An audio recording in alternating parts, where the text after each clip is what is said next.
Ladies and gentlemen, in case you didn't notice, today is a new day for Adam Charles Kokesh.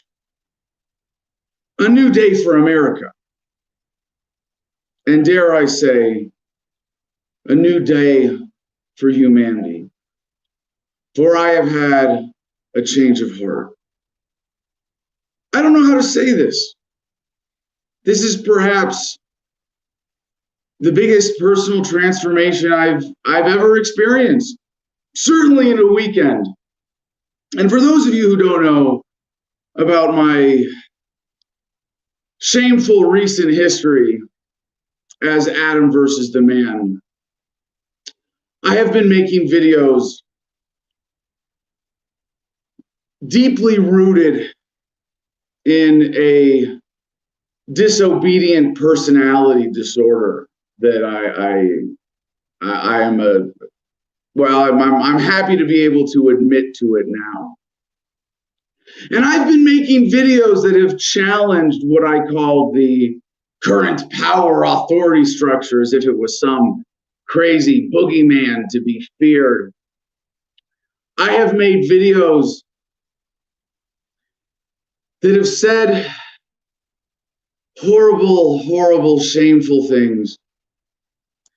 I have made videos recently even that challenged the World Health Organization and questioned I questioned the, I am ashamed to admit that I have challenged and questioned local authorities' health regulations on the coronavirus. I am ashamed to admit that my actions, my words may have even contributed to this pandemic, may have made things worse, may have gotten people killed. And as a result of this, I was censored by people wiser than myself at YouTube. Although I guess it could be Google or Alphabet that's actually setting the policy. But with this YouTube channel, youtube.com/Adam Kokesh, we have had many strikes over the years of production. And I've made a name for myself, and despite all of this censorship, we made it to 250,000 subs and subscribers and 100 million something views.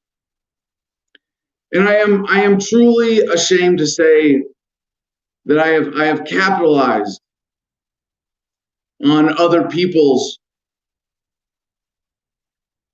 anti-authoritarian personality disorders, that I have preyed on their fears of government and their fears of authority. I've preyed upon my audience, their fears of authority, their fears of war, of the police state, of the surveillance state. And I have used those fears for my own gain. And as a result, the wise censors with YouTube decided that some of my videos questioning the World Health Organization needed to be pulled down. And I'm glad that they have.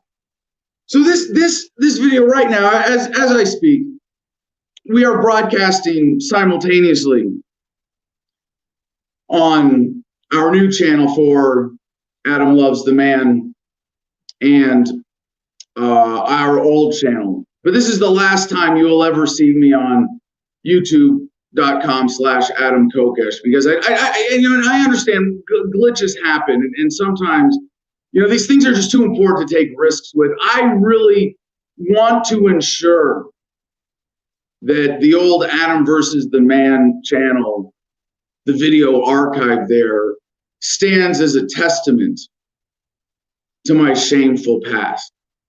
So people can learn from the errors of my ways.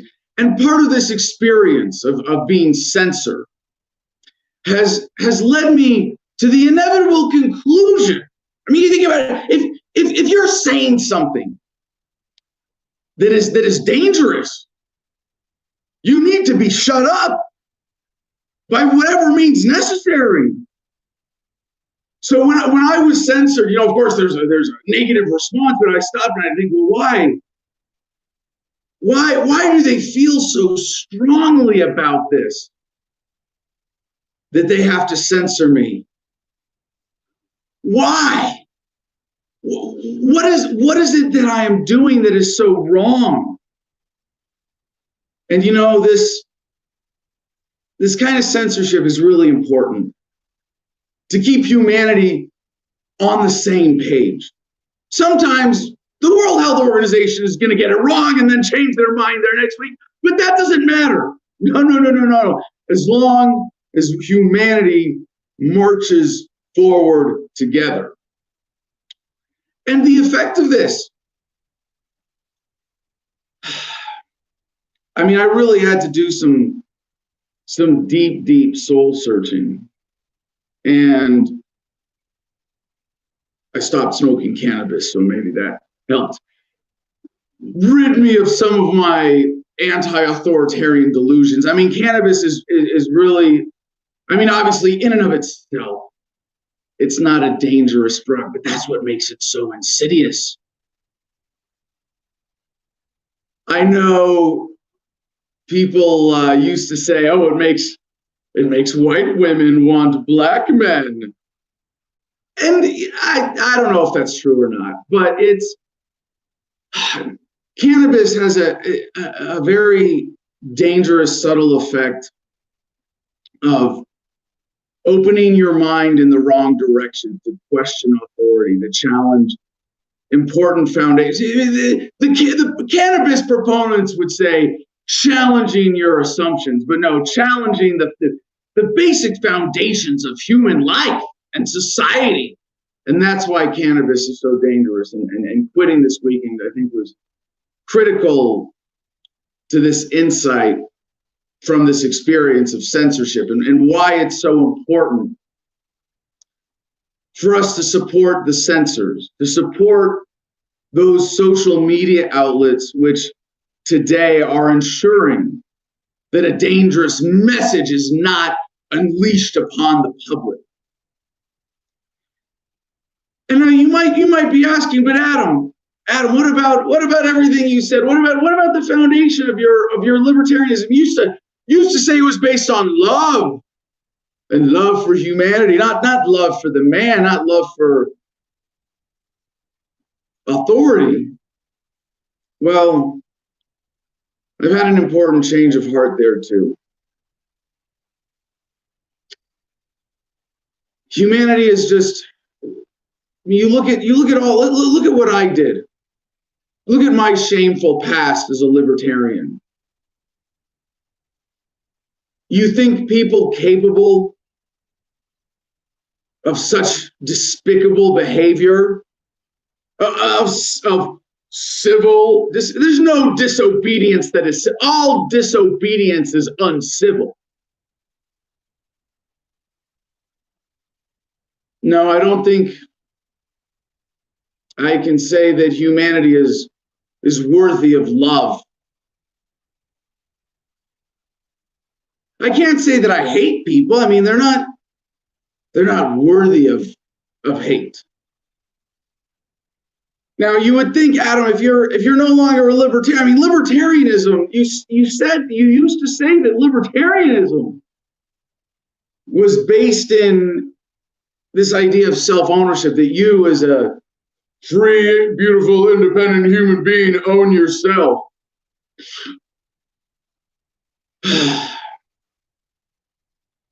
No.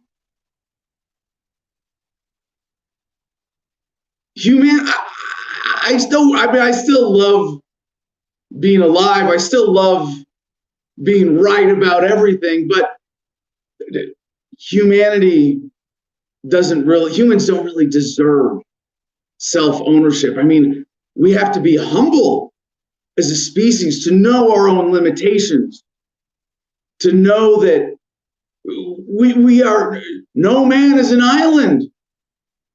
We cannot exist without community, without society, and that society cannot stand without authority. So I come to you today, I guess, in my old political uniform, and I must remove my pin of lifetime membership in the Libertarian Party and say, no, not anymore. I renounce it. And this idea of freedom, no, not anymore. I cannot believe that for so long I was fooled into this delusion of authority being illegitimate. It is embarrassing. So the only pin that I wear now, my Marine Corps Combat Action Ribbon. I have restored my pride in having done violence on behalf of government. There is no more noble calling in life than to kill for politicians when they say that it is necessary. So let this be, I hope, a wake-up call to all of you, as it has been for me, as we see in this hilariously tragic year of 2020, we see a plot line better than any Hollywood movie. It is all the more important that we pull together. Now, I recently endorsed Libertarian nominee for president, Dr. Jo Jorgensen, and of course her running mate, Spike Cohen, and a number of other libertarians. And I want to say, I retract that. I renounce it. I absolutely denounce any support expressed for any libertarians. Gang of losers and miscreants and punks. But you know what? I hope you can help me in today's episode. I mean, I know this is not, I'm not new to statism, but I am new to looking at the world and current events through an appropriate lens of appreciation for authority. So I hope you'll help me. I can't decide whether to support Trump or Biden. Now, neither is perfect. Neither really is capable, or I don't know. It seems to be neither of them seems truly enthusiastic about properly embracing the power of the federal government of the United States and applying it to its full potential. So maybe you can help me today. But either way, I'm glad that there's no way the Libertarian's going to win this year. And anybody who is considering voting for Jo Jorgensen, please don't throw your vote away. This year's election is too important. 2020, the future of humanity is too important to risk. We need a strong hand to guide society. We need a central authority. And one way or another, whether it's Biden or Trump, I'm confident that we will get some version of that. So with that being said, we're going to cut this feed from the old channel. Again, this is the last time. CJ, can you just give me something on screen here? Confirm for me that we're cut. We are no longer at youtube.com/Adam Kokesh. Farewell to those of you subscribing at youtube.com/Adam Kokesh. We will see you from now on at youtube.com/Adam Loves the Man. Of course, you can go to AdamLovesTheMan.com. There it is. And you can watch this stream and connect with all of our ways of championing and supporting those great, worthy leaders who sacrificed so much for us. All right, CJ says we're good. That's excellent. All right, let's get. So we still now comment Jim Freedom. Jim is with us today. Let's get Jim up on stage here. By the way, we got a great guest today. I'm very excited about our guest today because our guest today is Nicholas Wildstar, and it's very, very appropriate timing that we have a fellow former libertarian on the show, and Nicholas Wildstar is running for office in California. And Nick, let's see, let me make sure I got the details right here. But Nick Wildstar, it's interesting to see how his journey has paralleled mine because, I think he thought of himself as, pretty rebellious spirit. All right, let's get with some comments. RHS. All right, you want to read these, Jim?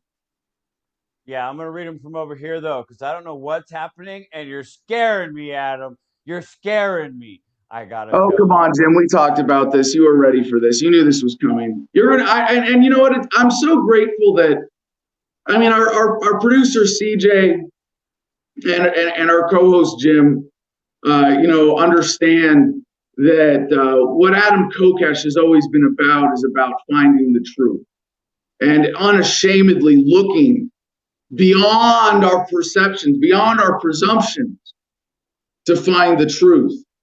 And that this new truth is so much more important than anything we've ever done with the old show, with Adam versus the man. So, Jim, what do we have for comments here? RHSCTJ is wondering if he woke up in a parallel universe. I'm a statist. No, hold on. No. This is not a parallel universe. You're in the same world. Don't worry. This is the same reality, the same timeline, the same plot. It just gets better. We get older and wiser. And I have to say, I am really, I'm pretty excited about this. I mean, you think of how much time and energy and genius of mind was wasted with Adam versus the man. To think now that the power of my intellect, and this eloquence, everything that I can bring to statism is now going to be applied to serve humanity in such a much more effective way. This is a leap forward in the evolution of human thought, and I think as we progress, historically speaking, getting more unified as a species, getting on the same page, having a stronger, centrally planned society is the natural course of human progress. And I'm happy to be serving humanity now rather than fighting it. Cool. Okay. The government is here to help us, says Craig Doherty. Is that what you're saying? Yeah. Yeah. Thank you, Craig. You see, there were a lot of people in the old, Sorry. Hold on, you're coming in a little quiet there, Jim. Is your volume okay? It's probably my beard blocking my microphone. Let me talk into it so you can hear me. That crazy beard. I think you're gonna have to trim it so it looks better with the suit when we get you back in studio here, Jim. And by the way, we do have. I hope the audio is okay for everyone. I understand there's a bit of an echoey tin sound. We're in the new studio. The new Adam Loves the Man Studios, and we still have to put up the soundproofing, so a bit of work to do there. But all right, what's the next comment here, Jim? Sabong wants to know: are you saying you are not the most dangerous man in America? Dangerous? I don't know. Before you had this epiphany, this revelation of statism, I think that a lot of people saw you as dangerous to the state. So he wants to know if you're no longer a threat to the status quo in the state. Oh, definitely. Well, I mean, a threat to the status quo. If the status quo is what we have today of conflict between the empire and the rebels, no, I don't want to continue. I want the empire to win, and peace to be brought to the universe. And I think it's time.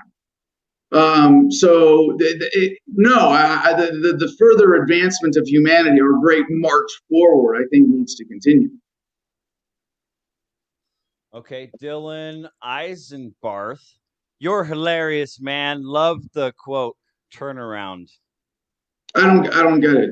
I don't know. It's fine. This is really important stuff, guys. All right, let's get to the next comment. What else do we have here? Okay, well, let's move down. Somebody wants to pay you for your statism, and I lost them. The feed, there it is. Chad Lemoyne, freedom is for crazy people anyway. Who needs it? Put me back in the womb. Yeah. Well, no, it's not. It's not. You come out of the womb and you join the rest of humanity in this great march forward. I think the process of birthing, of going from a very limited self-awareness to a global awareness, that's absolutely essential to humanity marching forward. So no, it's not back in the womb. It's it really, I mean, in a sense, libertarianism. I got to turn this around, because that's I mean, Chad, I very much appreciate the comment in the super chat. Thank you very much. And wherever you see us, you can comment and comment. Jim, we'll get we'll get those comments up on screen throughout the show today. But no, libertarianism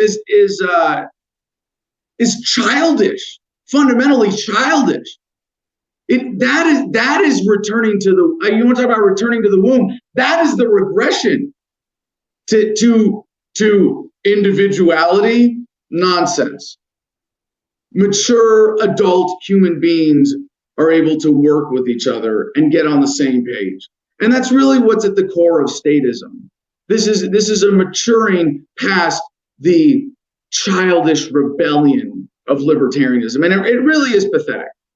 And I mean, like I said, quite a weekend I've had here, but to look back, it's like perhaps as a result of my PTSD, as a result of my combat experience and falling in with the wrong crowd, I went through a regression. I was progressing as an adult, as a human being, as a Marine, to become more effective in serving authority and serving humanity. And no, this libertarianism is the opposite of that. It is a regression to a childish attitude. It is that regression to the womb of individuality. No, I cannot support that anymore. What else you got for us, Jim? Okay, I'm a statist. Says we should have medically induced comas at birth to keep everyone safe. All right, now you're just being silly. I mean, no. All right, what else you got, Jim? Craig Doherty, plug me back into the Matrix. I want a fake steak. Well, yeah, that's it. I mean, in a way, I kind of think of myself like the character from The Matrix who says, the Matrix is telling me that this steak tastes really good. Plug me back in. Make me someone powerful. Make me someone important. Josiah Callaghan, if you support Biden, you have lost all credibility, dude. You have fallen so far from the man I grew up listening to. Well, I don't know if, I mean, I support Biden and Trump at this point. They're both such great public servants. I know a lot of libertarians will say that, Donald Trump said, we're gonna build a wall, we're gonna drain the swamp, we're gonna lock her up. Well, and that he hasn't followed through on those. And if we didn't have so many freaking libertarians holding this country back, I mean, think about what Trump would be able to get done. Just imagine how glorious, how great America could be again. And I don't think Trump is the be-all, end-all answer. I think, he described, And I think he's just trying to be politically inclusive when he says, describes himself as somewhat libertarian and tries to cozy up to Rand Paul. But no, he's not libertarian. I mean, Trump is he's not statist enough. I mean, government has continued to grow under Trump, but it hasn't grown in any like really important, meaningful ways. I wish that he could have actually built the wall, that we could have border security in America, that we could have a distinct barrier here. I mean, I would feel safer. I mean, wouldn't you? Wouldn't you feel safer? And if Hillary Clinton was locked up, I'm kind of glad that he backed off of that one, because I really like Hillary Clinton too. And there's plenty to criticize about her, but she's such a committed public servant. There's that great line from Epic Rap Battles of History from Trump versus Clinton. I'm a woman of the people. I'm a public servant. I have been since I met MLK in person. I mean, I love that about her consistency over the years. But drain the swamp. I think again, imagine what Trump could get done if there weren't all these libertarians in the way. And I think there are a significant number of libertarians who have infiltrated the Democrats and Republicans. I mean, if you look at their party platforms, the office holders in those parties, they don't really live up to them. And I think there's some people who unfortunately are impeding those efforts. And I understand that government can be infiltrated by libertarians and punks and rebels who will do things like Steve Bannon and take millions of I don't know how I feel about this one, but Bannon and others accused of ripping off millions of dollars from a build the wall effort, a private effort to build the wall at the southern border. But we have to pull together. We have to make government stronger so that it can be less corrupt. Let me know how that works out for you. Let's see, Lisa Hing. Well, Trump has gone from a blotchy orange to a lovely pale tangerine, so there's that. That's not really appropriate. That's just no. You know what, Jim? Don't even show me comments like that. You know what? You want to make fun of a politician's appearance? No, we're not going to play that. We're not going to indulge that kind of childish nonsense here on Adam Loves the Man. I don't think that's at all appropriate. But I just to finish the thought from a minute ago here. Biden also, again, I would really like the audience's help today. For someone who understands this turnaround that I've experienced this past weekend, I still have some things to figure out. So I don't know who to endorse, Trump or Biden here. What's the next comment? It's Sandy Rivers. You guys are entertaining. I'll give you that. Well, thank you. It should be. I mean, it's this conversation, and I'm so grateful that CJ and Jim are, along with me for this journey to truth, wherever it may lead us. And I love this. I love being able to talk to y'all, to look at the news. We got some news stories today. We're going to be looking at them from a slightly different perspective than normal. We got some important news stories today.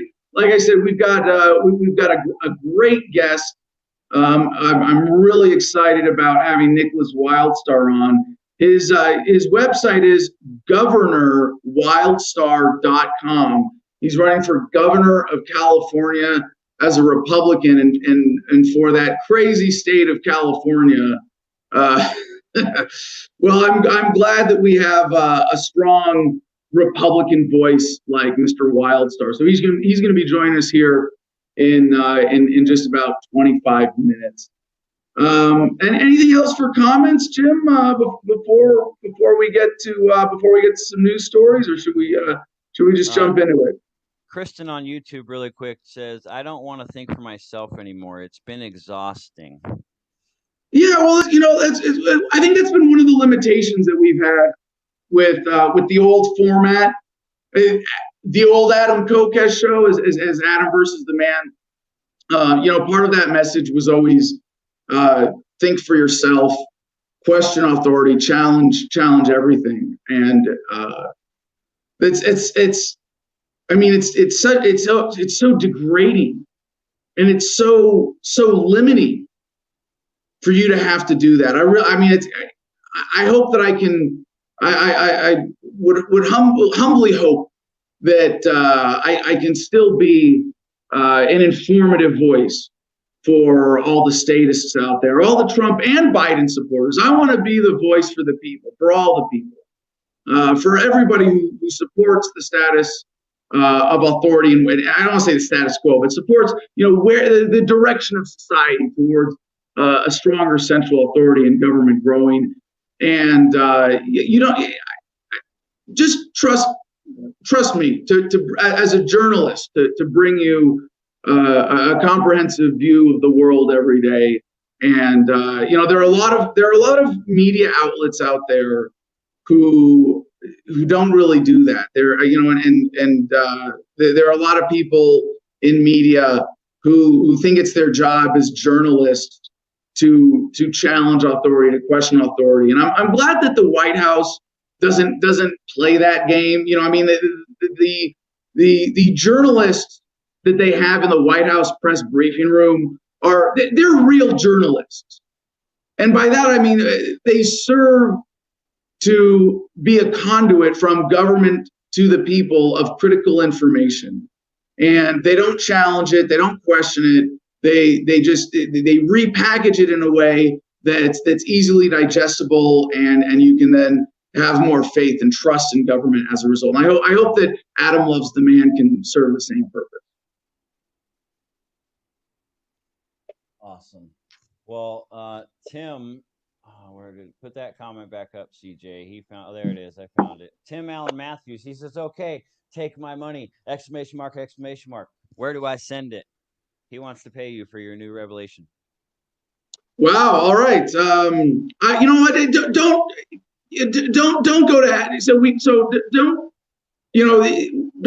Don't give your money to me. Just give it straight to government. If you have money to support a good cause, there's a way you can pay more in taxes, I'm sure. But whatever. We're going to be closing our old website, AdamVersusTheMan.com. And like I said, right, it's right down there. You can go to AdamLovesTheMan.com. But if you want to see how we used to do things, there is Patreon.com/AdamVersusTheMan. Don't give us any money there. I mean, that was what we were doing before. We're not going to be doing that from now on. We're going to figure out something else. But what we used to do is, if you gave us $10 a month, you could be in our private Telegram group and be a part of this show and behind the scenes. We're going to figure out some new ways to do this that are a little more in line with our values. Don't go to the store. No, don't go to get that down, CJ. You're looking at the old website. And CJ, it's tough, when you've invested so much in a brand and this cause to walk away from it. But that's what we really have to do. That's what these difficult times call for. And I'm grateful that we still have the support of our sponsors and our affiliate deal with CigarFederation.com. So you can still go to CigarFederation.com and promo code Adam10. It's a good thing we didn't have the old brand in that promo code. But yeah, ADAM10, all caps, gets you 10% off your order. So check that out. Now, I still want to debate. In fact, I want to debate more than I ever have. All these old libertarians that I used to call colleagues. I mean, not only do I want to just put them in their place the way I put myself in my place, so to speak, this weekend, but I want to debate more than ever. So check out makethemdebate.com. Obviously, the message is going to be a little bit different, but if you want to set something up, and then Mercedes is still with us as our debate manager, please check out makethemdebate.com. And it's a really cool way you can create debates, you can sponsor debates, they can take money, and they only charge you when the debates actually happen. The first one that we had through makethemdebate.com was really cool, and everything went very well with that. So please check that out. Any other comments? Anything else we got to cover before we get to? Well, I have two more that I want to pull up, and then we can go to the news right after that. I'm a Statist says donations are too libertarian. You need to demand money, call it tax, and if they don't send money, we can send people to forcefully take it with violence. Well, I think,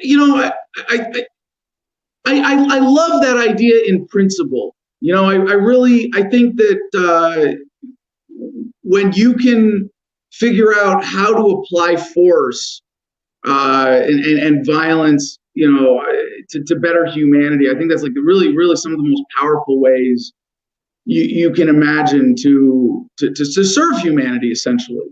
But again, I think it's really important that we keep humanity on the same page. So I'm not going to pursue that. I would just suggest that we support government in doing their version of that. Does that make sense, Jim? Yeah, I think all right. So. Okay, last one. Napoleon Felix. He can't wait for the military to come visit his home and chip his hand and vaccinate him so we can survive this COVID-19. And if they need to put us in government bunkers or camps, it sounds like a dream to have such a caring government.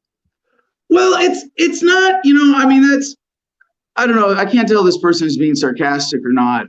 But bunkers and camps, I think they're trying to talk about, like, if you think about what that would be if government really provided those things for us, how much better they would be. So, bunkers and camps, really we should be talking about like mansions and private neighborhoods. I think that's what our commenter is trying to get at here.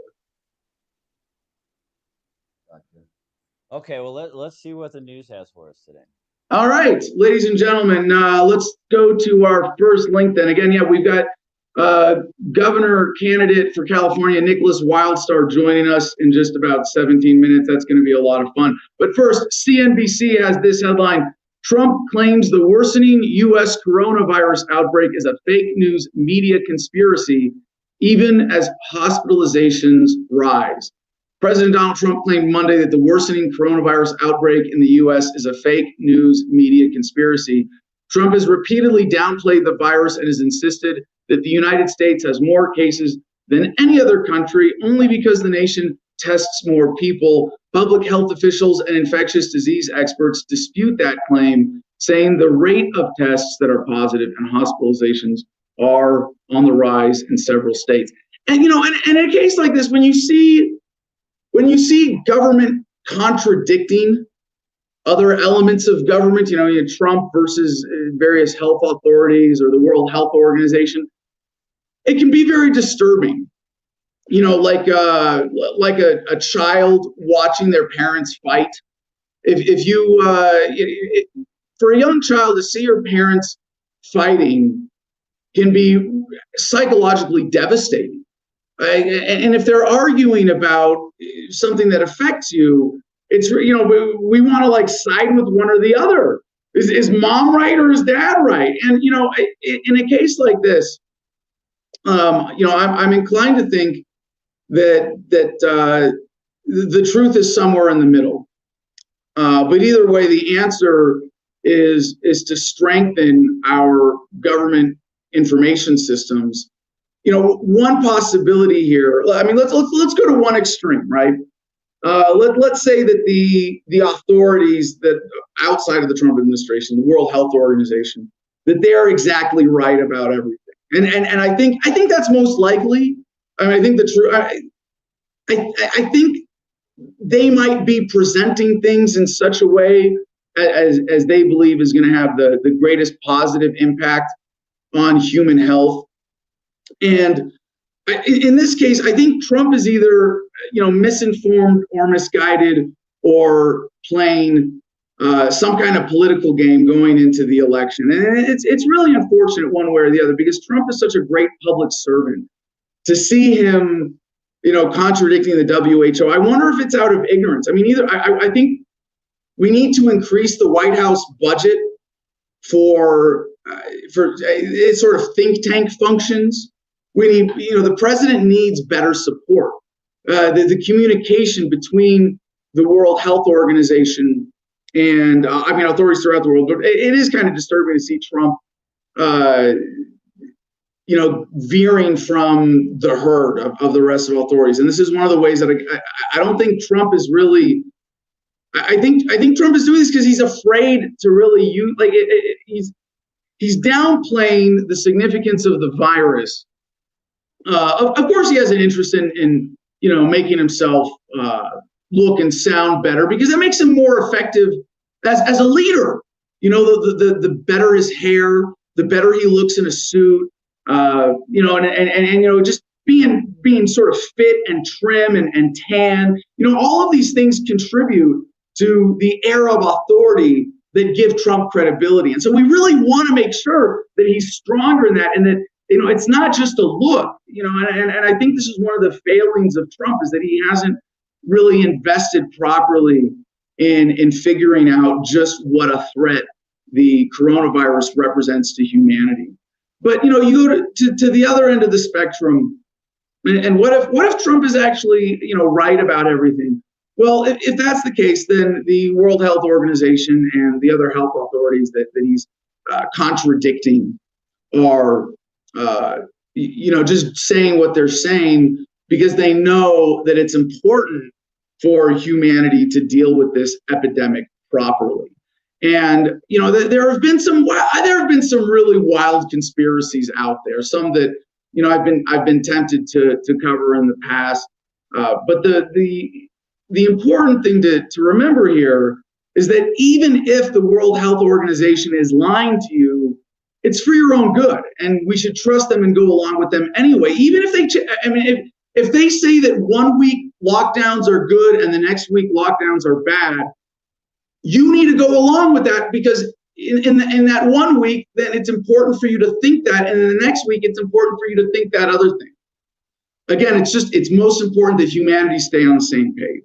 So, to see Trump and the World Health Organization kind of at odds with each other, it is disturbing, but don't worry, there is an explanation behind this.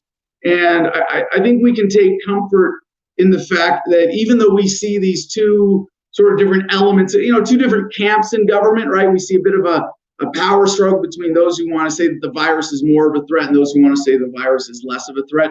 I think we should all take comfort in the fact that both of these factions of our current authority system, they both care about you very, very much. And that's why they're doing what they're doing. Our next story from the Associated Press, apnews.com, U.S. to get ninth justice with Dems powerless to block Barrett. Now, the Supreme Court of the United States of America serves a very important function, and a lot of people have sort of alternative, things that they try to read into. Well, the Supreme Court is really this or that, or just serving these corrupt forces. And no, this is an essential part of the American government. And in terms of determining, what laws are being applied correctly or interpreted correctly and in line with the Constitution. I mean, the Constitution of the United States of America, even though it was the product of a coup, even though it's technically unlawful as that which supplanted the Articles of Confederation, this is the most sublime document ever created by humanity in terms of outlining a clear. I mean, if you look at everything, think about how much money has moved through the United States federal government since the creation of the current administration structure that we get to enjoy today. Since 1789, just think about how many trillions upon trillions upon trillions of dollars have directly been moved through government. Think about the effect. I mean, when you lock up a cannabis dealer, you're not just putting one criminal behind bars. You're preventing the spread of a dangerous drug, and you're saving so much pain and heartache and creating so much value for society. If it wasn't for the Constitution, I mean, we wouldn't have. I mean, and it is a living document. It's great how it changes, and I appreciate that, we can evolve in our view of humanity. And of course, some people will point out, but Adam, the Constitution in its original form said that Black Americans were only 3/5 of people. Well, that was the compromise that the authorities made. And I think in historical context, again, considering that it's gotten us where we are today, we should absolutely support these ideas in the original Constitution. Not that certain people are, that by race are better than others. I mean, I'm not promoting racism here. But the idea that was behind that was that some people in authority know better and are better than everybody else. And I totally support that. And that's what is embodied in the Constitution, the authority to tax, to create a military, for intellectual property. I mean, you think if we went back to the Articles of Confederation, the government would be radically reduced. If we never had this coup, and it's not really a coup. I mean, like I said, a lot of libertarians would characterize the historical events that got us from the Articles of Confederation to the current Constitution as a coup, as an unlawful takeover of a lawfully consensual government. But this thing about consent, that's not the most important thing in the world. It's more important that we have an authority structure that can keep humanity on the same page, that can help us recognize that when someone puts on a suit and a tie and signs up and says, I'm here and I'm ready to serve humanity. I'm ready to run for office. I'm ready to, I'm ready to serve this higher purpose. I think it's really important that we recognize that people like that are better than the rest of us. And I got to include, and looking back, and over the history of government, I would have to give a shout out to a few presidents historically. Where would we be without George Washington, of course? But I think there are a couple things that are sort of in this just quick overview of history, a little bit underrated. And one is, Abraham Lincoln. And a lot of people think that the Civil War was fought to free the slaves. And whether that's good or bad, I don't know. Maybe eventually we can let history decide. But the great accomplishment of Abraham Lincoln that most people don't appreciate is that he put down a rebellion, that he maintained the unity of the Union. He preserved the singularity of the authority of the federal government of the United States of America under this glorious Constitution. And of course, another huge, I think the other huge underrated point in American history that shows us just how great and glorious this Constitution is. I'm sorry, just thinking about it now, I have at least two other presidents and major American historical events that I got to give a shout out to. First, historically speaking, Woodrow Wilson for giving us the current central bank, the Federal Reserve.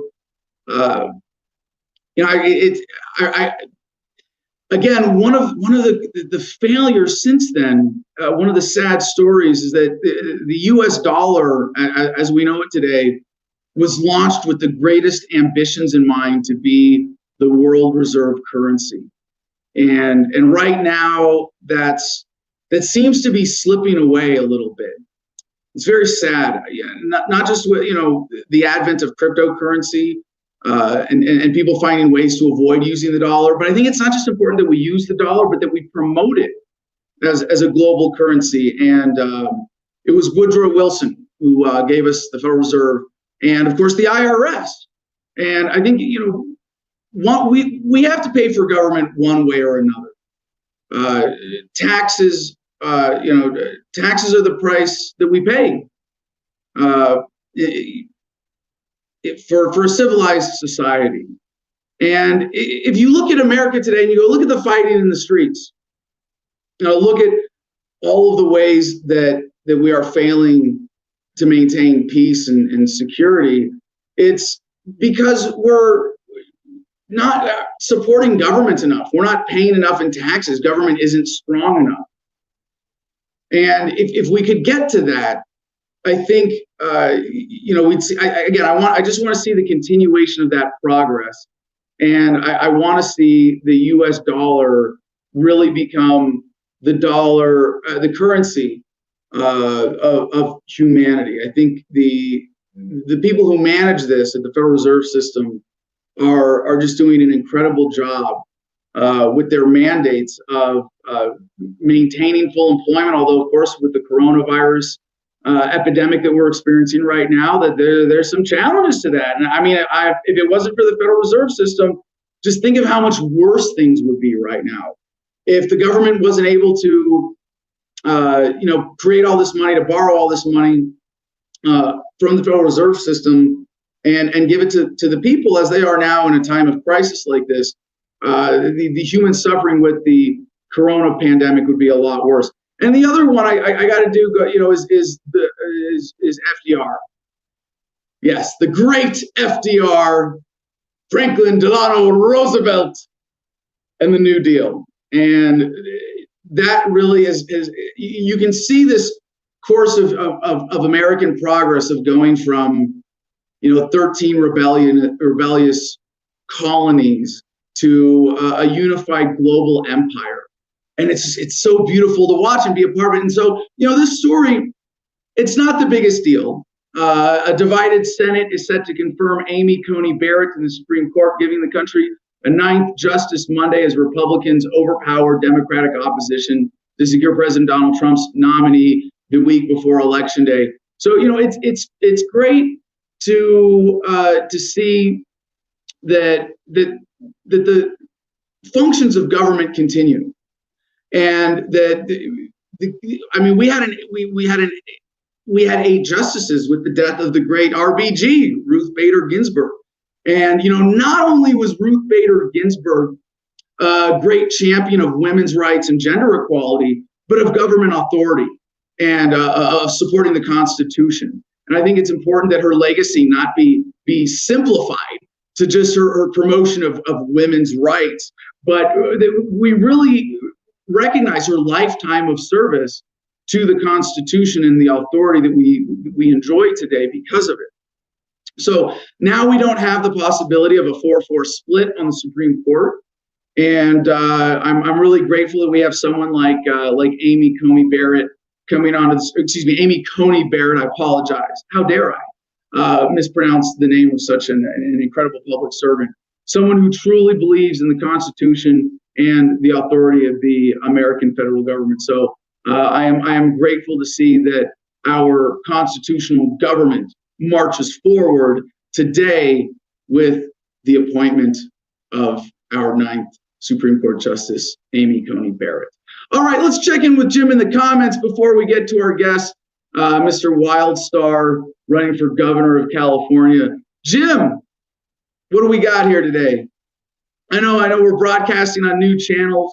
And for anybody who's watching this for the first time, I really want to encourage you to go to youtube.com/AdamLovesTheMan and subscribe there.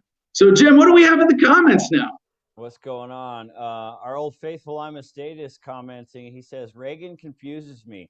He said government was the problem, but then he grew government. He said bad things, but did good things. Spreading lies may be okay if it's to grow government. Right. No, and that's an interesting, sort of element of American history to examine the presidency and the phenomena of the great Ronald Reagan, because he grew government. I mean, so I once read this. There's a really just sort of mean quote about him where someone said he's the least Reagan-esque president we've ever had. He got divorced, he cut and run, he passed gun control, he increased taxes, he grew government, and he negotiated with terrorists. But that's what our commenter there, Mr. Status, thank you for joining us again, is pointing out is that in order to accomplish what he did in growing government and increasing the power of the state, President Reagan had to quell a certain rebellious streak it's diminishing, but it's still with us, sadly, in America today. And I think his rhetoric really reflects, what he was able to accomplish in terms of bringing people together in a unique way. So let me just check. We'll see. I don't see if our guest is plugged in here. I don't have. Is our guest plugged in there, Jim? Can you see in StreamYard? Yeah, okay, I guess he's ready. All right. So let's do this quickly, though, before we get to our guest. Any other critical comments? The last one, low key, has been stretching his dollar. He says, my $1,200 I got from my generous government has lasted me 7 months. I only spend $6.50 a day for my entire family. Excellent. That's pretty good. Anything else? Penny Freeman says, kudos for keeping a straight face, but you need to relax your shoulders. Body language. That's it. That's all I got. I don't know. I think we can have fun and laugh while we're talking about the most. I know a lot of what we're going to be covering with Adam Loves the Man, just like in the old format of the show, is pretty serious stuff. But there's no reason we can't bring some humor into this. Maybe I'll do my Frenchy voice, because I know we're talking about serious stuff, but I know deep down in my heart that I'm funny. And I want to bring that to this conversation about government and the most important things that are going on in the world today. And I mean, if my shoulders hunch up, okay, you want to criticize my posture? All right, I'll do my best. But I want to make sure that energetically, I'm accurately representing this message, and that's why no more casual shows, suit and tie from now on for Adam Loves the Man. We got to wear the uniform after all. Okay, last one. So Tim Allen Matthews says, exactly, if we just gave government more money, they could create the peace we all deserve. Yeah. I mean, if you look at really what is the root cause of war, it's people not supporting their governments enough.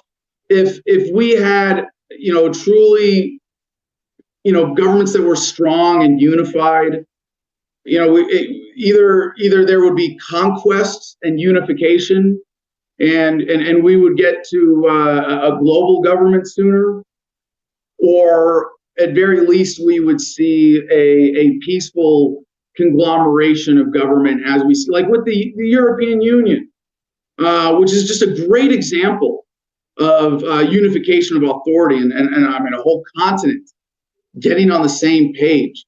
I mean, that's beautiful. The United Nations was a step in the right direction, but obviously just not far enough in creating real global governance structure. I mean, I don't really care we maintain our borders in separate countries and so on and so forth. Or do we all meld together? It doesn't really matter to me as long as we have an authority there to guide humanity together and keep us all on the same page. All right, let's get to our guest. Let's not keep Mr. Wildstar waiting.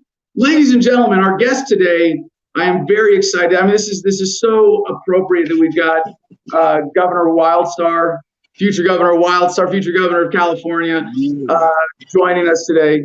And Nick is someone I've known for years. Back when we were both punks and rebels, before we became politicians and really got on the same page here, before we were able to sort of see the light, so to speak, before we were able to really get back on board with the two-party system. And I'm grateful to see that Mr. Wildstar now is running for governor as a Republican. Nick, it's great to see you again. Thank you so much for joining us on Adam Loves the Man. It's an honor to be here, Adam, and good to see you as always. You're looking wonderful, despite your shoulders and posture. Maybe it's that suit. You know what I'm saying? You got to loosen up, man. But yeah. I love that you're wearing. I mean, this is a perfect thing you're doing for the show today. Wearing a statism shirt, because I know you used to be a libertarian and now you're a Republican. So could you? I mean, well, before we do that, I want that shirt. I want statism. This is awesome. I want a shirt like that. I want to be able to project our values. But what do you want to tell people about yourself personally and your background before we get into our transformation and the issues? Absolutely. Well, my name is Nicholas Wildstar. I'm a decade-long civil rights activist, and I wouldn't just say civil rights, I would say human rights. I've gotten out there to protest against abuses of authority by police officers, abuses of authority by our mainstream media and their blackouts, women's rights, genetically modified foods, the list goes on. But I do my best to be active in the community and making sure that I'm marching and protesting alongside them to voice their concerns. So I still see myself as a rebel. I believe that the American spirit comes from that spirit of rebellion, questioning your government and holding them accountable for their shortcomings. So that's what I'm continuing to do as a politician, I guess, someone that is stepping up to the plate to be a spokesman for the people as an elected representative and public representative. So that's what I've been doing, is running for office. I ran for governor of California twice already, in 2014, and then in 2018 I was the Libertarian endorsed candidate for governor of California. And most recently I ran for mayor of Fresno. And as you stated, I'm now running for governor of California in 2022. Only I'm running as a Republican, a libertarian Republican. So I'm more so taking the Ron Paul route. I want to give myself an opportunity to use the larger platform, the vehicle of the Republican system, or two-party system, to introduce libertarian ideas and solutions to the world, because I really feel as if, given the opportunity, it could definitely shift our political system into a better direction, and one that benefits we the people, as it should be, as our nation's founders expected it to be. Like you said, the Constitution is a living document, and it's unfortunate that we have a lot of elected officials that want to kill it in every single way that they can. They want to kill off our Second Amendment rights. They want to kill off our First Amendment rights. They want to kill off our Ninth Amendment rights, which basically says that the Constitution does not list your rights as a human being. You have all sorts of natural rights, like I have the right to breathe freely without having to be forced to wear a mask. And if there's a threat out there that's proving to be imminent, it should be my choice to go out there and live life facing death, a certain death, if I feel brave enough to do so. And I feel like our elected officials are definitely not stepping up to the plate to be those brave souls that we all should be. If we are the home of the brave, we should have elected officials and leaders standing up bravely for we the people. So that's what I'm attempting to do as, again, a representative of we the people.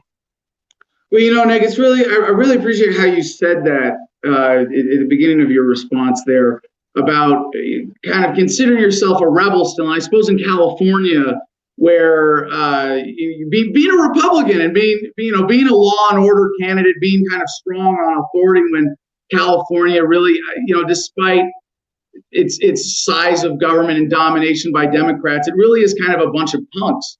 Yeah. And I'm really glad that you're trying to get California onto the same page of supporting Republican authority. And I see what you're doing. I hope I'm not giving away the game too much, because we talked about Reagan earlier, and that you can appeal to libertarianism as a Republican candidate, and then end up growing government in a way that strengthens society and strengthens humanity, as Reagan did. So as a Black Ronald Reagan, I see you following in some really big footsteps, and really doing a great service to this country, and especially to the duopoly, because it would be great to see California have a more vibrant political conversation about how we make government bigger, faster, that is inclusive of Republicans and Democrats, so that we can all really be brought onto the same page here. So, yeah. Nick, running for governor, your shirt, and I love this. Ideas so good that they have to be forced on people, and that's true. That's what statism is, and so I want since you're going to be governor, you're going to be taking on a huge amount of state power and authority. And how do you intend to force your ideas on people in a way to make things better for your fellow Californians? Well, that's my thing, is as a libertarian Republican, I won't be forcing my ideas on anyone. I believe that all of what government should be offering should be voluntary. For instance, I plan on eliminating taxes here in the state of California, especially during this pandemic. Hold on. No. Wait a second. Why are you? No. Now you're going somewhere else with this. I don't really follow. I mean, if we don't have taxes, how can we pay for? I know you're talking about it at the gubernatorial level, but you still got to pay for all these incredible functions of government. Like, why would you eliminate tax? Is this? Are you going a little too far with a campaign promise here? Not at all. I'm telling people, if you really want to get things back on track in California, go wild with Wildstar for governor, because they've been collecting our taxes this entire time during this pandemic. Property taxes in the state of California, as well as gas taxes, is supposed to go towards infrastructure improvements. We've seen our roads worsen. And you're going to be able to fix that as governor, right? You're going to make sure that the taxes that Californians pay, that they go to, critical things that only government can do. Like, one of the things I love about, I'm from California originally. I was born in San Francisco, and grew up in the Bay Area and went to college around LA.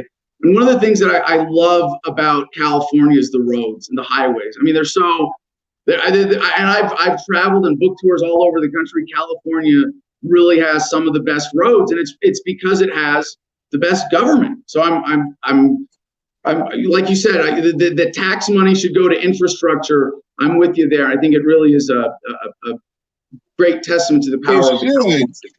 It should, but it's not. We've heard about multiple cases of mismanagement and misappropriation of our tax dollars. Even with this gas tax increase, Gavin Newsom has been discovered to have been using those taxes for other pet projects that has nothing to do with improving our roads. And as I said, during this pandemic, they've been continuing to collect property taxes from we the people, and that's supposed to go towards our educational system, our public schools, even though kids in California are not allowed to go to school right now. So we're paying for public services that we're not even able to utilize. And that's definitely a travesty. So my goal is to minimize the scale of government, the size of government, and maximize the freedoms and liberties of the people here. And I believe that we can have better roads if we were to lease our already there roads to companies that would like to improve them. For instance, the highways and streets in Anaheim, which is pretty much owned by Disney, the city, let Right. Disney pay for improving those roads and maintaining those roads. If they want to lease it out and throw up a Disney logo on the ground, you even have the company Domino's. They have a pilot program where they will pave roads. They've already done this to the tunes of hundreds of miles of roads all over the country, as well as fix potholes, all just to throw down a Domino's sign. And I've pitched this idea during my multiple campaigns, and as receptive as people are to them, it's unfortunate that I haven't been given the opportunity as an elected official to actually implement them, because in Fullerton, the city that I used to live in, I ran for city council and I proposed this as an idea, and I ended up having it be mocked by one of the other candidates that was running against me, and proposed this idea as well. But the roads in Fullerton are awful.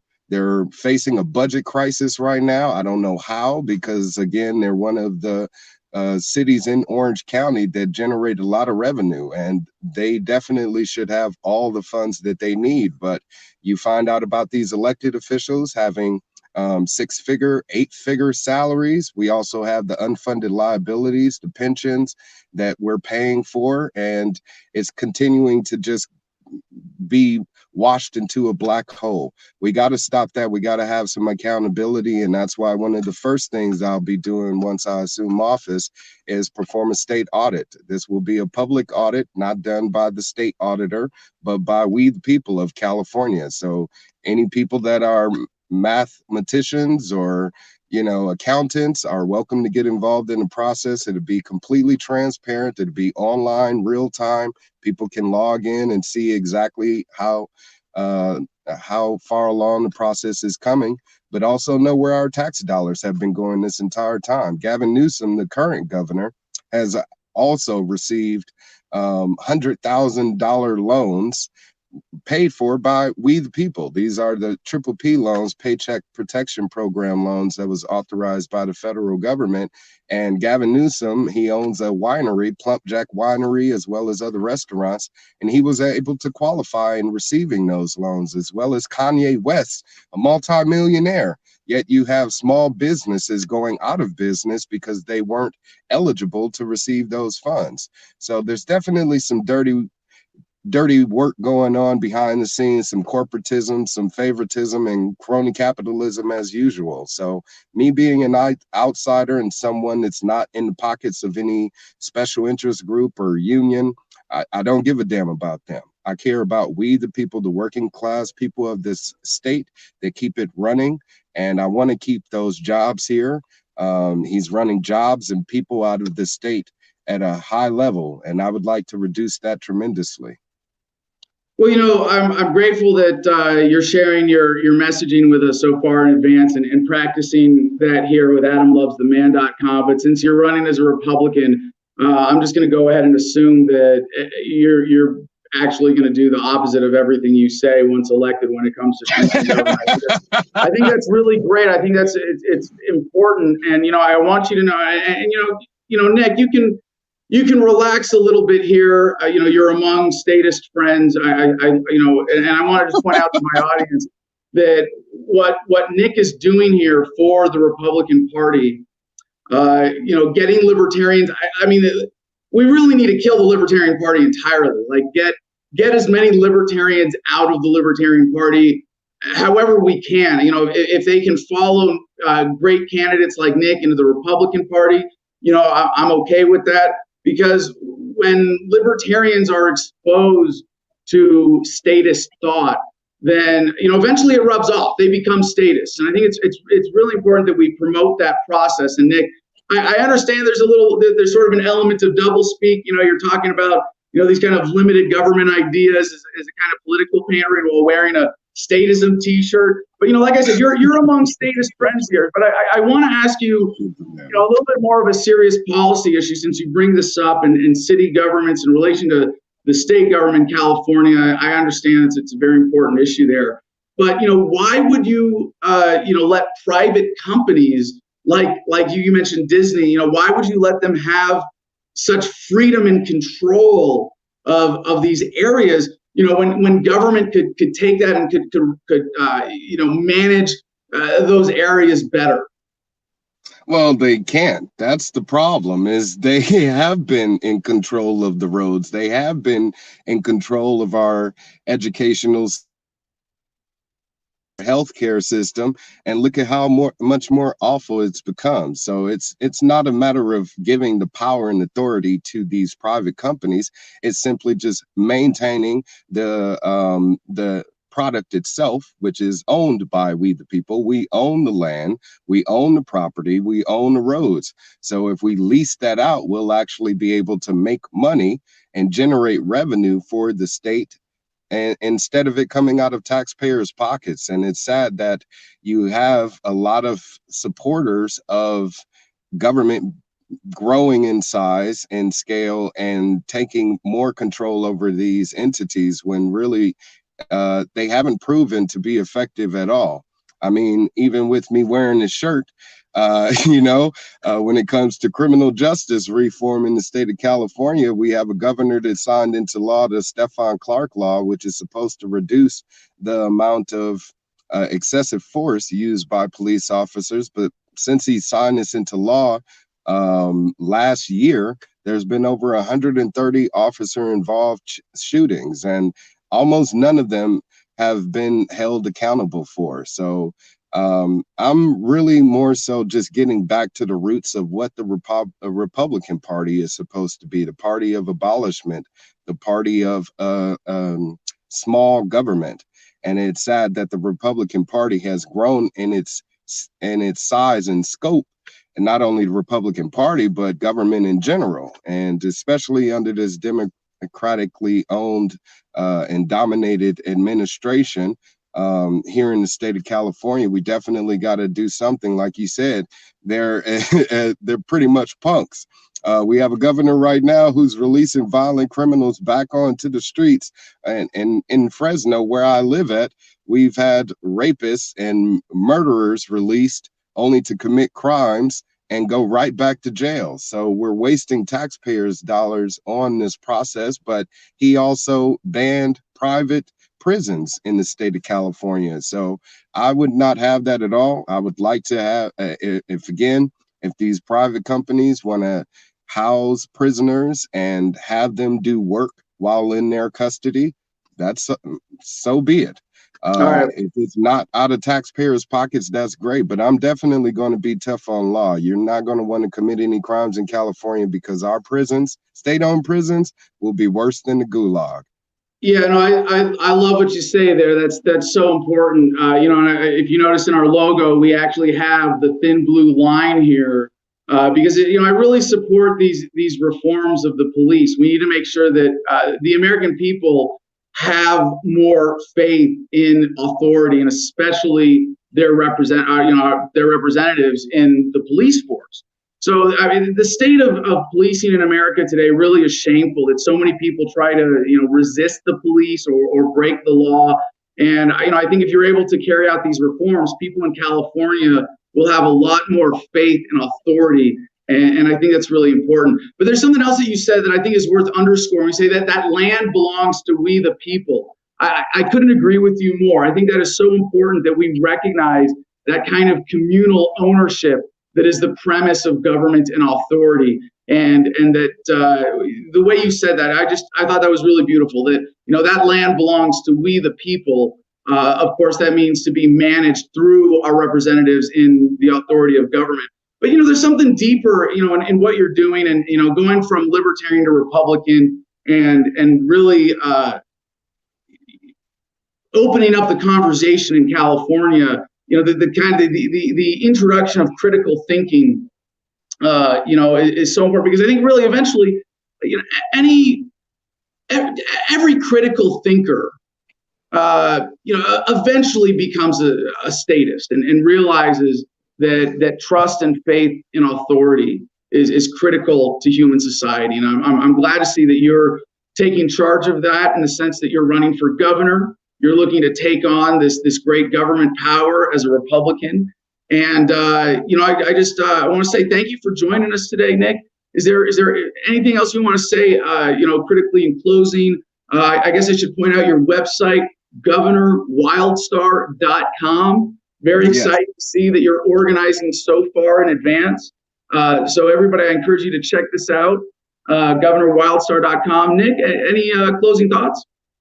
Absolutely. Yes, I do appreciate you having me on again, because you've inspired me in many ways with your presidential run, to basically reduce government size on the federal level to an administrative, body. And that's what I would like to do here in California, use my powers as governor to start that trend going and get on that path. And what I'm proposing to do, I will definitely follow through on.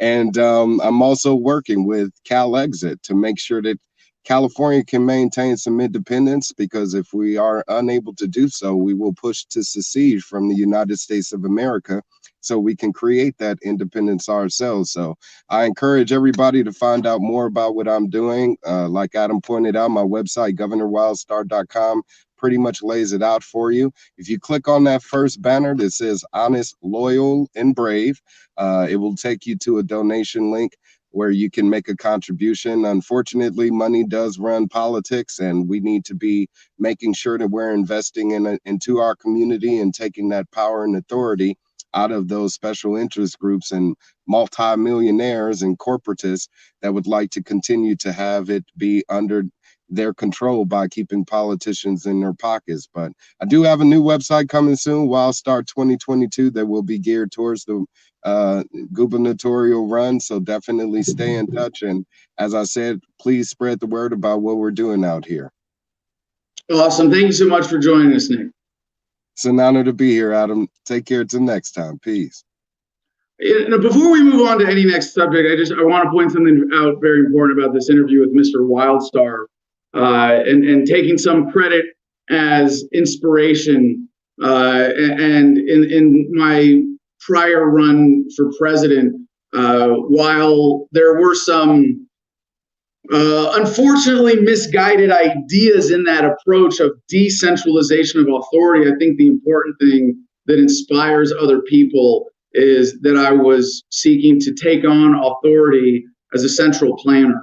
And I'm grateful to see that legacy is continued with Mr. Wildstar's work running as a Republican for governor of California. All right, let's check in with our audience. Let's see, what do we have for comments? Again, I need some help here. I have yet to decide whether I'm going to be supporting Trump or Biden, and I don't have much time. I mean, it's like a week to go here before we cast our ballots in the most important election of our lifetimes.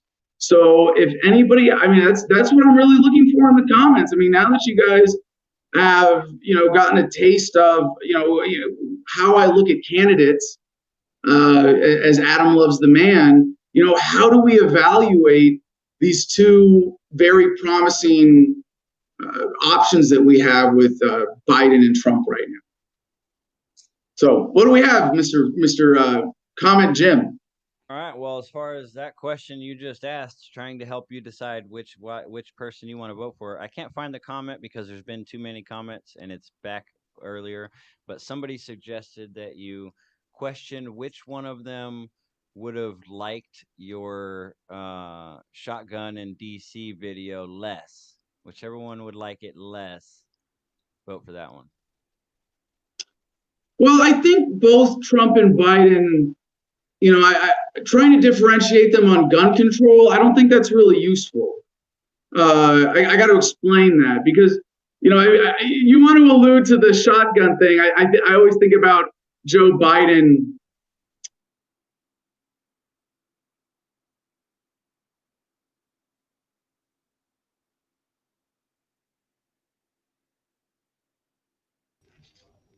Did we lose him, Jim? If it was my internet or his, I don't know. I think we lost Adam. Yeah. So let's give him a chance to reconnect, and let's address Tom Arnold here in the producers chat when Adam can get this figured back out. Great interview with Mr. Wildstar, of course. Jim, the producers club, as it's my job to comment, and Wildstar is still backstage with us. Fester Fink says he really likes Wildstar. He thanks for the interview. I'm a Californian and will support him as much as I can. That's Fester Fink. So that's cool Awesome. that Wildstar's getting a supporter from this. Yeah, it's really great that Adam can fundamentally figure out the flaws of freedom and the flaws of challenging authority. And I mean, it's really good to see. I think it's going to be good for his mental health. I think it's going to be really good for his audience to see this change in perspective and to realize the error of his ways and for why he believes the way he does. So it's something that I think that all of us can benefit from greatly in this transition period. So again, I would just remind you guys that AdamLovesTheMan.com will be up and running here soon. The YouTube channel is created, so don't forget to subscribe to that. If you want to just take a little bit of time to go to Adam Loves the Man on YouTube, just search it, be one of our first subscribers, and then you can get the notifications, hit the bell icon, and we can, you can be part of the first commenters on YouTube and get the live stream. We really he did say it right. That archive, I used to watch all of his videos and listen to him challenge the authority of the omnipotent state, but it's really not until you accept your own slavery, Jim, that you realize the error of your ways. And I really do think Adam is going to do us all a service in bringing us to the slave state we actually belong in. In fact, when he said taxation is the price we pay to live in a civilized society, it spoke to my heart, Jim. And I think that we really need to address this freedom issue. I've read the book Freedom. I wouldn't recommend anybody get that book. It's outdated. Freedom is totally outdated. Hopefully he'll be working on his new book, Slavery. And we can really change the statist paradigm, Jim. Yeah, well, we'll see what happens. I guess I'm a slow learner, so it may take me a while to get there. But I'm just here to read comments and keep the conversation. Yeah, no, Jim, it's okay. Everybody has a hard time accepting their slavery at first. It's okay. You're back, sir. All right, back. I apologize for the technical difficulties. Everything's still okay? Audio good? Yeah, good. Real quick, we were just chit-chatting here, Adam, about this revelation and this change in structure of the show, but a lot of people are struggling with it, Adam. The comments, you're following different platforms. I mean, for example, we got this one here shared in the Producers Club, and want to see your reaction from Tom Arnold. Do you know Tom Arnold? Yes, I do. Well, he says two of the greatest con men in libertarian circles are finally showing their true colors, Peterson and Kokesh. So kind of wanted to get your response to that. Well, I think, I'm kind of honored by the reference to my work in as a libertarian, that I was one of the greatest. But as a con man, yeah, absolutely. And that's an important part of what I realized, is that being a libertarian means being a con man. If you're a libertarian, yeah, it's one thing to believe in it, but if you're a libertarian activist, if you're a libertarian politician, or independent media producer, you're a con man. You're, like I said earlier about going back into the womb, you're appealing to people's fears, the fear of government, the fear of authority, fear of the police state, fear of the surveillance state. And we shouldn't be afraid of any of those things. We should trust those things. So yes, essentially, I think I was a con man, while I was promoting libertarianism in that sense. If these are my true colors, I am proud to fly the red, white, and blue now. And it's still here in my combat action ribbon pin. There's a little red, white, and blue in there as well. And as for Austin Peterson, I love Austin Peterson. Austin Peterson is amazing. The way that he is able to trick people with libertarian rhetoric into supporting him as a Republican politician, and taking all of that energy away from people who could be using that to serve the rebels against the empire, and instead using it to support a Republican politician. I mean, I just got to say, I think that's brilliant. You know, for how he's shifted over time. And I don't think he was ever genuinely a libertarian. And, you know, I've actually known him since we were friends, both living in DC, and he was working for the Libertarian Party at the headquarters in the Watergate building, no less. And I think even at the time, he was really more of a Republican, you know, statist infiltrator of the Libertarian Party. But I think what he did really is great in serving America, because what he did is he went into the Libertarian Party. And it's not easy to hang out with those people. He went into the Libertarian Party and, you know, running for president, gained a pretty significant base of support. And when he left for the Republican Party, he took a lot of that with him. And that's why he did so well in his Republican primary. And I was very sad to see that he didn't win the nomination for the Republican nomination for U.S. Senate in his home state of Missouri. But he did very well, and I think we have a lot to look forward to from Austin Petersen. He's also relatively young as far as statist politicians go, and I think he's got a great future in front of him. Outstanding. Okay, let's see here. I'm a statist says Biden is too honest. He will tell you to your face he wants to take your things. Trump will tell you a mistruth about it. Okay, so the question for you know, as a statist then, is which rhetoric, I mean, if they're basically the same on policy, which rhetoric will best serve to get Americans trusting authority again? And, you know, it's hard to say. It's sort of like, do we need to be lied to right now? Do we need a Trump who's going to lie to us and say, I'm going to make government smaller in order to get people to accept it getting bigger and bigger? Or are we ready for Biden? Are we ready for a statist who is going to unabashedly embrace statism and authority and power and say, I'm going to use this to serve humanity, and I'm a central planner, and I know better than you how to run your life and how to spend your money? I wish I could say, you know, that America is ready for a candidate as consistent as Joe Biden that way, but I don't know if we're really ready for that. It might mean that we'd be best off with Trump. Okay, we got Chris Cole chiming in. He says, I would gladly live under a bridge to provide for my kids. And when it's my weekend, they can sleep under the bridge with me. Government has the best interest of our children. Family law puts family first.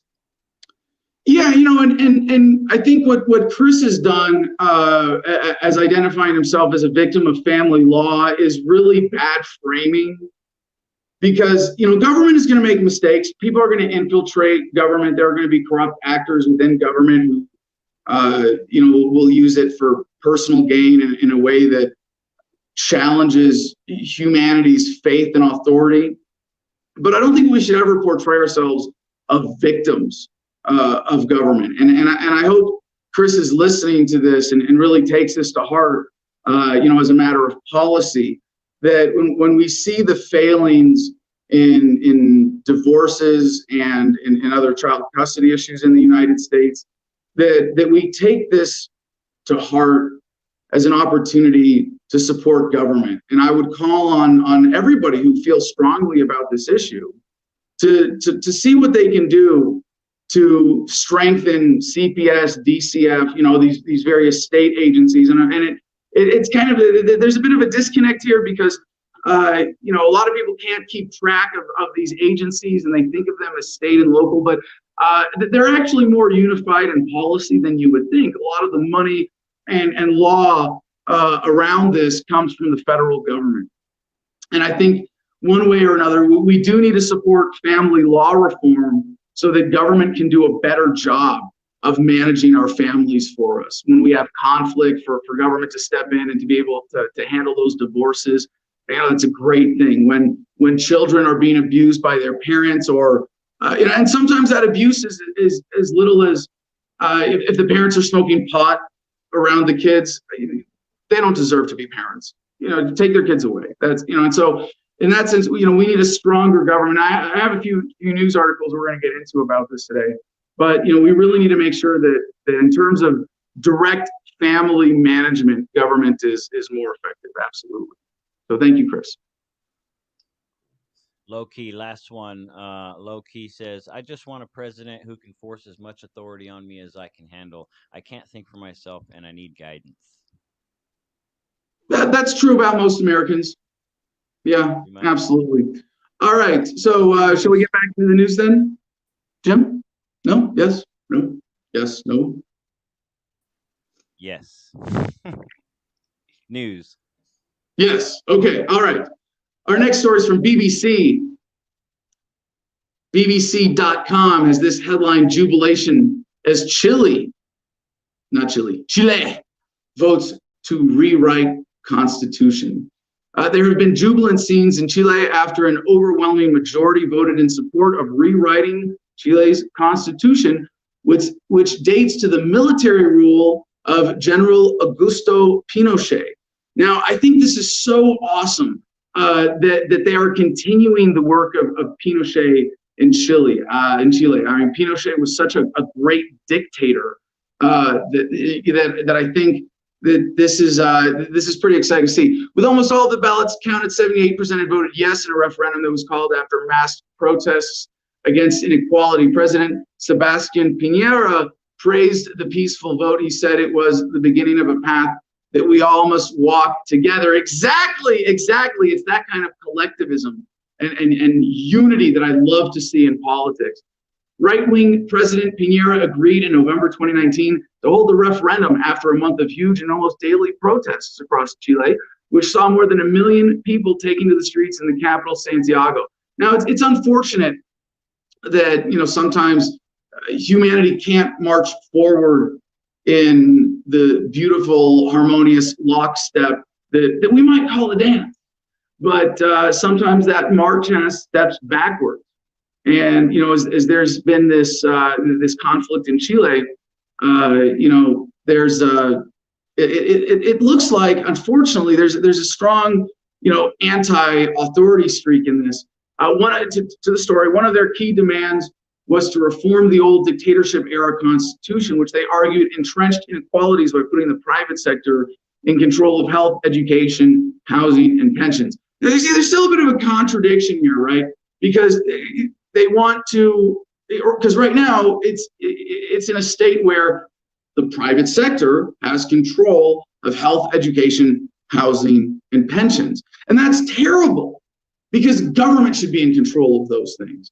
So it's like, they're calling for more of a dictatorship. The people of Chile recognize that they need a stronger central government, that they need more power, they need more authority in order to prosper in the modern world. But there's this, there's a certain, anti-authoritarian streak in here that is disturbing. But we'll be following the story, and our thoughts and prayers will be with the people of Chile as they rewrite their constitution, hopefully in a way that promotes and continues the collectivism, or the authoritarianism rather, of Pinochet, with a kind of modern socialist sensibility of government taking over those critical sectors of the economy. So let's go to our next story from the postmillennial.com. Watch NYPD cracks down on Jewish gatherings. And as someone who's half Jewish myself, I have to say that for some of my fellow Jews referenced in the story, I'm really embarrassed. I'm ashamed, and I think they should be ashamed of themselves too. There's a strong element of Judaism that really promotes fidelity to authority, and these Jews in New York are pissing me off. The New York Police Department was seen entering private residences to break up Jewish gatherings. In a video taken at one residence, we see a seemingly antagonistic officer saying it is a problem that they found 10 people in the house and that they weren't masked. And I just got to think, a lot of people right now are trying to challenge police authority. But if you think about if police didn't have the authority to commit breaking and entering for your own good, they never would have figured out that this was happening.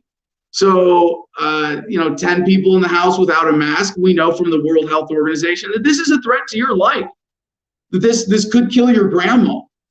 And I can't imagine fellow Jews being, who have been victims of so much in the past, that they would disobey authority like this, when we know authority is absolutely essential to protecting everybody's health right now. So the officers claimed to be on the scene due to a complaint about parking violations in front of the home. But when they arrived, they decided the bigger problem is the people inside the private home, not the vehicles outside of it. And again, it's really great that police today have this kind of discretion in policing. So police in New York are now entering private residential property to crack down on Jewish gatherings. And if you want to check into this, you can look at the link in our notes today. New York's Mayor Bill de Blasio and Governor Andrew Cuomo have issued guidance as to how New Yorkers should behave in public. And I mean, this makes me want to move to New York. It's probably, maybe China would be better in terms of people, but I don't speak the language, but where people really are on the same page with authority, where people have a trust and authority really coming into their lives. I think it's one of the things that makes the Big Apple so big and beautiful. And of course, there's a reason why Donald Trump is from New York. And, I think this is a testament to, the unification that's possible when you have a strong government. So the story goes on, there are no laws in place requiring masks in people's homes. And as the Constitution guarantees the right to peaceably assemble, there's no reason to believe that officers have the right to break up a gathering simply because there are more than 10 people present. Now here, I don't think this article is really portraying this properly, because your right to peaceably assemble, it's like, yeah, you have a right to freedom of speech, but you can't yell fire in a crowded theater if there's no fire. Yeah, you have a right to peaceably assemble, but if you're contradicting the government, no, if the government says, you can't, the gatherings themselves are a threat to the public health, then no, your right is limited by the rights of the others, and we have a right to make sure that our government is protecting us, to make sure that we are not being unfairly exposed to a virus. So for almost the entirety of the COVID pandemic, the Jewish community in New York has faced antagonism from the government and has thusly resisted the measures put in place by Governor Cuomo. In many cases, Jewish people outright protested the measures, citing an infringement on constitutional freedoms. And I think this is absolutely nonsense. That's totally backwards. These are people who are infringing on the government's constitutional authority. And to my fellow Jews of New York City, knock it off. It's time to get on the same page, be good New Yorkers, and follow these gosh darn orders from Cuomo. All right, our next article is from CNET.com and Personal Finance. Stimulus checks and child support, how the IRS lets some parents double dip for $500 each. Depending on your situation, the IRS could send unmarried parents 2 payments for the same child, or it might not send any dependent payment at all. Here's what you need to know.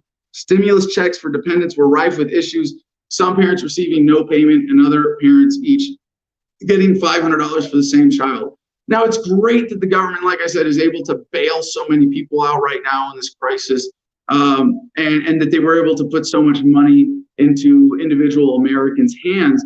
But what this shows is that the federal government's not strong enough, that the administrative mechanisms of distributing this kind of financial support are insufficient. So we really need to make sure that we Again, support candidates and invest in candidates who are going to make sure that not only is government able to get out such incredible sums of money, but also have more than enough money to administer these programs properly.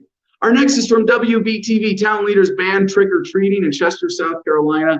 Halloween will look very different in Chester this year. The town council decided to ban the time-honored tradition of trick-or-treating because of the coronavirus. Many people who live there tell us they're not happy with the decision. Quote, we love Halloween. We love Halloween as much as Christmas around here. To say Richard Dalton is a fan of Halloween would be a ghoulish understatement. Great wordplay there. Oh, yeah, I love this kind of journalism. Thank you so much, Ron Lee with WBTV.com for that. A ghoulish understatement. He's been blowing out the decorations for years, amassing an impressive display of skeletons, ghosts, and lights, lots and lots of lights. Probably about 10,000. Duke Energy's gonna love me, Joe Dalton. Dalton says the show is all about the fun, not the fright. On an average year, he sees hundreds of trick-or-treaters coming down his driveway. Well, when the authorities say that, they need to secure that happiness, you need to secure that happiness.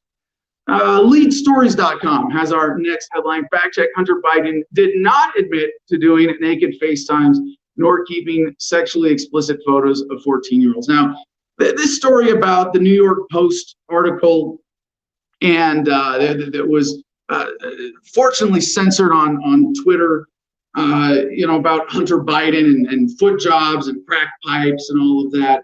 I don't think these personal attacks are called for at all. I think when someone from such these are the equivalent of the royal family in America. And I know in the United States we don't technically have royal families or a royal family, but we do have people who serve more or less the same function. And in that sense, Biden is a prince. Hunter Biden is a prince. And I don't want to say that Joe Biden is a king, but he's sort of in our stable of potential monarchs, so to speak. And we need to make sure that we support those people and give them the benefit of the doubt, because there's nothing here that would suggest that Hunter Biden doesn't deserve to be a member of the super class, that Joe Biden doesn't deserve, maybe it's his turn, deserve to be president. And I'm grateful that these stories have been suppressed as much as they have, because over the weekend, I think it was since our last show, actually, the video came out allegedly, and I'm inclined to think it's a deep fake, and I don't really care, but the video came out of Hunter Biden smoking crack and getting a foot job, or what was it? It was smoking something else. Who cares? A lot of people are saying that this proves that the emails are real and the laptop is real. No, it doesn't prove anything. If you're talking about Hunter Biden in this context, all it proves is that he's better than you, that he deserves to be a part of America's royalty, and you don't. And that you're doing this kind of petty gossip for whatever, indulgence of your own childish rebelliousness. So I only want to cover this story, as a means to squash it and say, no, we really need to respect not just Hunter Biden, but Joe Biden and really all of their colleagues who I might classify as American royalties, so to speak. Next story is from AlJazeera.com. Belarus police fire stun grenades as 100,000 protest. The opposition has given Belarusian President Lukashenko an ultimatum: resign by midnight or face a national strike. And you know what? I really do. This is one of the best things about the corona epidemic, COVID-19, is that it's giving our governments an opportunity to seize power like never before.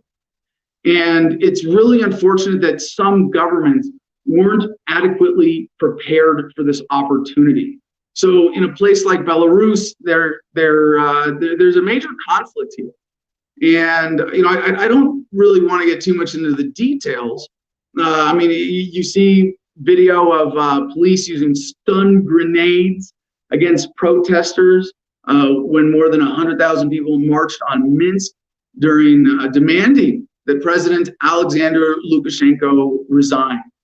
And I think if they're asking for for a bigger government, if they're asking for more socialism, then I support them. And I just think it's unfortunate that we have to go through this period of upheaval in order to get to this stronger government, this greater concentration of power. But it's great to see that overall in the world today, that authorities are getting stronger. So our next story, again, some COVID updates before we check in with our comments and wrap things up for the day.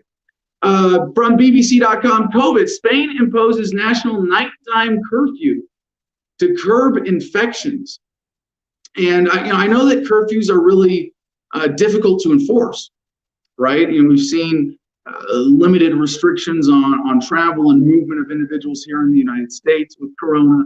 And historically speaking, curfews have always been a difficult issue because the government is saying it's in your best interest that you stay home during these times.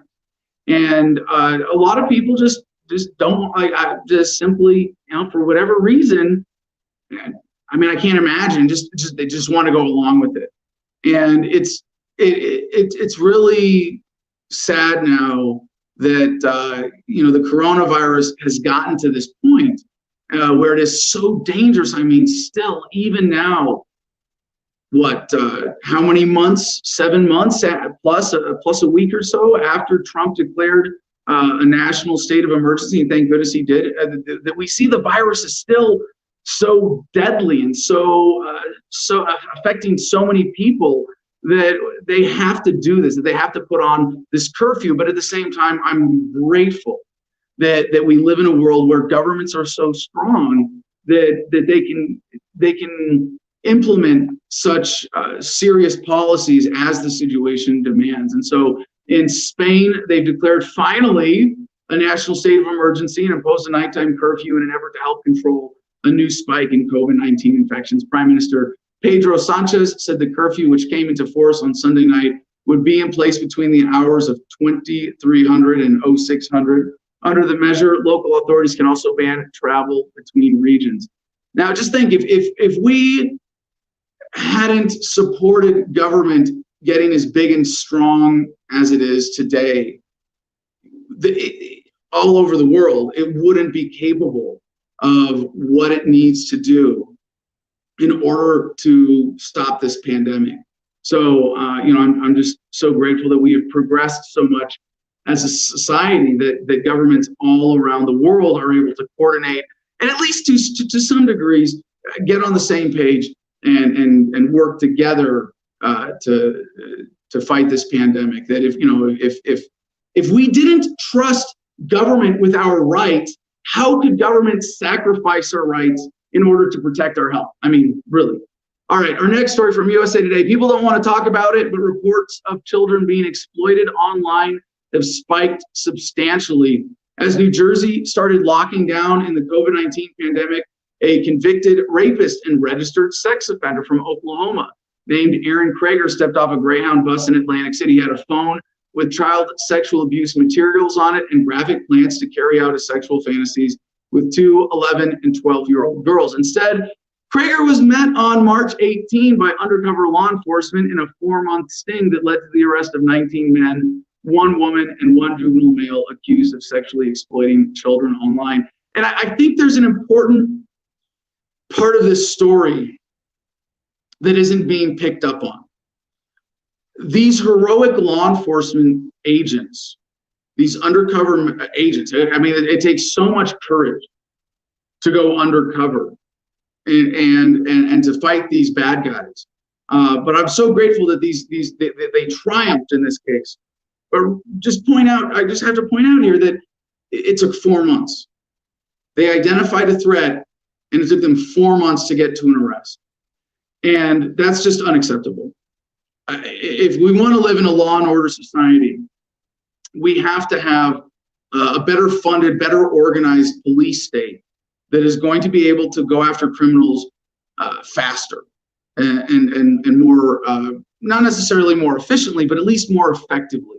And I think when it comes to protecting children, especially, it is really important that we remember that our authorities and the central planners really have our best interests in mind and are doing what they can to look out for the children. We need to fund them better. We need to support them with the law better. We need to make sure politically that that law enforcement out there, like we have here, the thin blue line in the logo, wherever we can promote this, wherever we can have that symbol of support for law enforcement, the better. It's to protect the children. Don't ever forget it.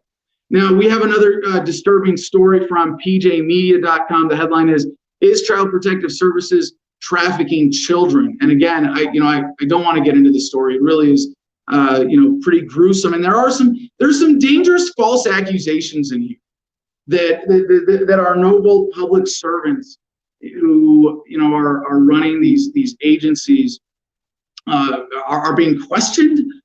I have a real problem with that. There is some meat to the bone, on the bone of this story, though.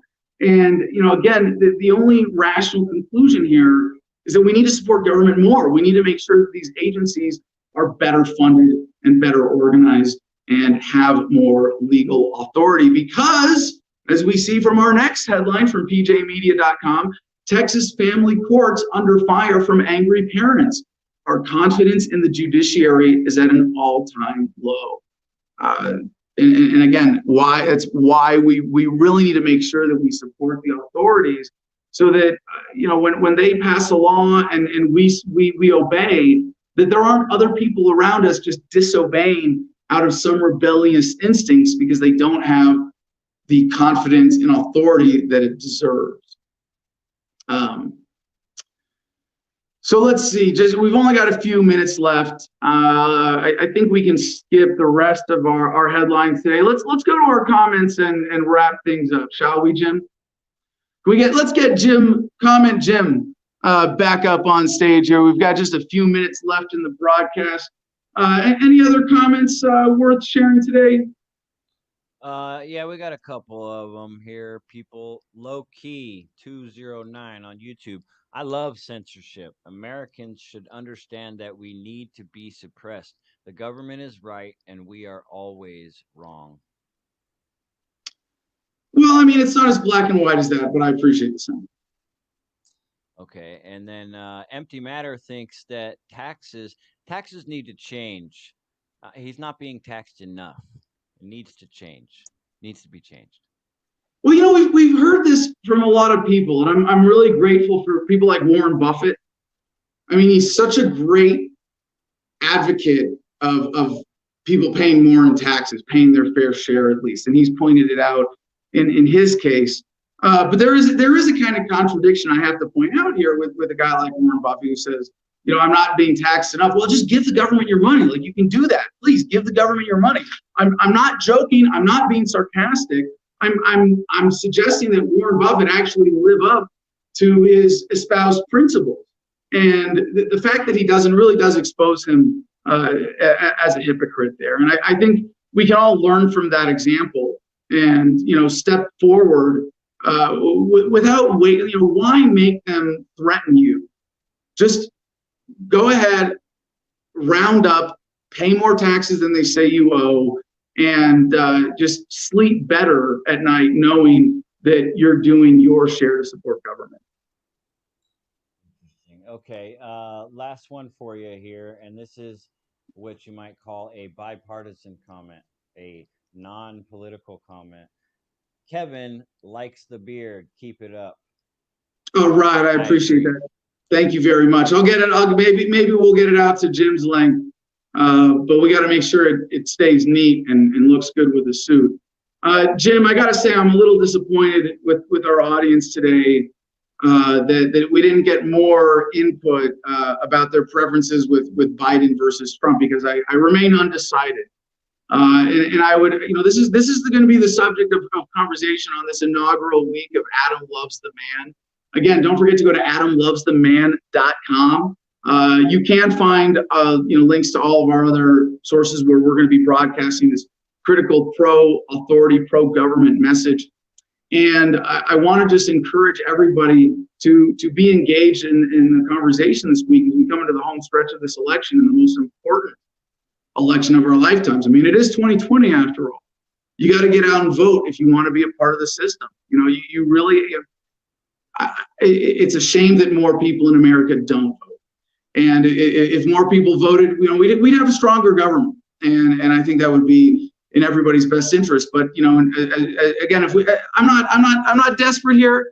You know, between Trump or Biden, they're both pretty good. You know, they could be. They both could be better, you know, at grabbing the reins of power and really applying them as central planners to their full potential. But at least they're both going to continue to grow government and strengthen the power of the Fed. So either way, you know, I think we can all rest easy knowing that the general momentum of American government is going to continue regardless of what happens next Tuesday. Why, Chris Cole, why not have Trump-Biden ticket? Let's have Biden be Trump's VP. Well, you know, I wouldn't want to question them when they say this is who I'm going to work best with, and Trump seems to be working well with Pence, so I wouldn't want to challenge that. But that's an interesting idea. Okay. Anything else before we sign off? Last one. I'm a statist. Vote early, vote often. We must stuff the box with authoritarian socialist votes. No, that's not necessary. I mean, if politicians lie and do dishonest things and they're doing it for the greater good, that's one thing. But as individuals, I don't think we should try to do that unless we have, you know, the collective support of authority through an election that gives our politicians the authority that they deserve. So, Jim, if there's nothing else, I'm going to sign off here. You got any other critical comments? Oh, I guess, yeah. Well, this is CJ's putting this up on screen just to show that we do have some work to do still in developing our web presence. But if you want to check it out, you can go and see how we used to support the show with Patreon, patreon.com/Adam versus the Man. Shamefully is still up there. But we do have a deal still with cigarfederation.com. You can go to Cigar Federation, promo code Adam10, ADAM, all caps, Adam10 gets you 10% off. And I want to debate other people now more than ever before. So please check out my profile at makethemdebate.com. Thank you so much for tuning in to this inaugural episode of Adam versus the Man. War and slavery, all. Choose obedience. And don't forget to report your suspicious neighbors to the authorities.